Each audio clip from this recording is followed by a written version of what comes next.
اللہ کے فضل و کرم سے آخری رکوع پر ہم پہنچ گئے، اور یہ بڑا ایک یوں سمجھئے 3 آیتوں پر مشتمل رکوع ہے، جیسے کہ وہ رکوع جو ہم نے پڑھا تھا جس میں آیت الکرسی 4 آیتیں ہیں وہ، اور یوں کہا جا سکتا ہے کہ یہ 2 رکوع ایک دوسرے کے بالکل بالمقابل ہیں اپنی عظمت میں اور مقام میں۔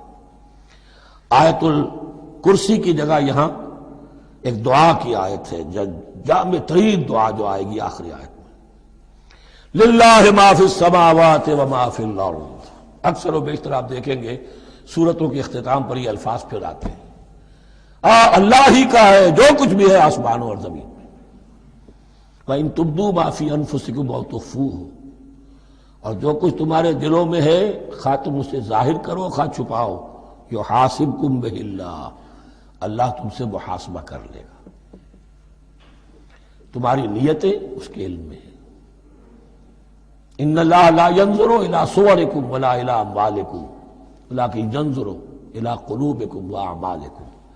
اللہ تمہاری صورتوں کو نہیں دیکھتا، تمہارے مال و دولت کو نہیں دیکھتا، تمہارے دل کو دیکھتا ہے، تمہارے اعمال کو دیکھتا ہے۔ تو دل میں جو کچھ ہے خواہ کتنا ہی چھپا لو، اللہ کے محاسبے سے نہیں بچو گے۔ فَيَغْفِرُ لِمَن يَشَاءُ وَيُعَذِّبُ مَن يَشَاءُ، پھر وہ بخش دے گا جس کو چاہے گا اور عذاب دے گا جس کو چاہے گا۔ اختیار مطلق اللہ کے ہاتھ میں ہے۔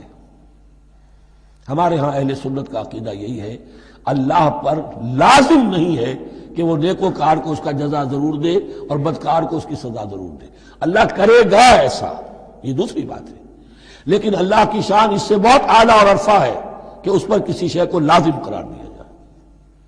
اس کا اختیار مطلق ہے، مطلق ہے۔ یفعل اللہ ما یرید، یفعل اللہ ما یشاء۔ اہل تشیع کا کہنا یہ ہے کہ اللہ پر عدل واجب ہے، اہل سنت کہتے ہیں اللہ عدل کرے گا، جزا و سزا میں عدل ہوگا، یہ ہم مانتے ہیں، واقعہ ہے، لیکن ہم یہ نہیں کہتے کہ اللہ پر عدل واجب ہے، اللہ پر کوئی شے واجب نہیں، بلکہ اللہ نے تو کتب علی نفسہ الرحمہ، اپنے اوپر واجب کیا ہے رحمت کو۔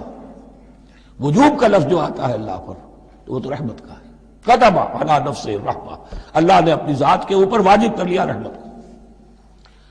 واللہ علی کل شیء قدیر، اور اللہ ہر چیز کی قدرت رکھتا ہے۔